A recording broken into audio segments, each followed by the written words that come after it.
All Odisha anganwadi ladies workers association तरफ एवं सुधा जहाँ भी खबर आसी तेज अंगनवाड़ी दीदी दरमा वृद्धि होगा सहित से मिलवाक जाऊँगी सरकारी चाकरी मान्यता। तेज अंगनवाड़ी कर्मी दरमा केवेठार बढ़ आ समस्त दाबी केवेठार लागू हे एने कौन बड़ खबर रही है जानापी आम चैनल को प्रथम थरक आसते चैनल को सब्सक्राइब करी पाखे आसुवा बेल आइकन को बटन स्टार्ट करने सहित भिडियो इनफॉर्मेटिव होते निहत भाव भिडियो को लाइक करी डिस्क्रिप्शन टेलीग्राम चैनल लिंक अच्छी जाकि आपने जॉइन जातु। तेज आपने तो समस्त जानी समस्त अंगनवाड़ी कर्मी निजर दाबी पूरण नहीं यही किसी दिन पूर्व से राजरास्ता कर प्रथम दाबी रही कि मासिक दरमा सर्वनिम्न मासिक 26,000 टंका मिलवा सहित से पेंशन सहित आर्थिक सहायता प्रदान करपरिक पिला खाद्य टंका बढ़ा जाऊ से ऑनलाइन काम कला बेले बहुत समस्या सम्मुखीन होती जेपरिक यही ममता आप रेजिस्ट्रेशन कला बेलू से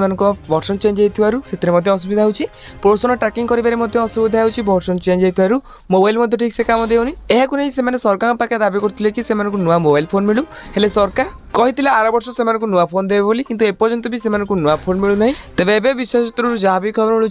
जुलाई 22 तारिख में गोटे मीटिंग रोचे तेबे यह बैठक में अंगनवाड़ी कर्मी को नहीं किसी आलोचना हो पारे। तेबे खूब शीघ्र समस्त अंगनवाड़ी कर्मी दरमा वृद्धि हो बोली आशा करा जाउछि। तेबे जेतेबेले भी अंगनवाड़ी कर्मी दरमा वृद्धि को नहीं जहाँ भी घोषणा करा आपको जनईदेवी से चैनल को सब्सक्राइब करूँ। आ हाँ ये वीडियो कौन देखते निहत भाव कमेंट बॉक्स में कमेंट करूँ।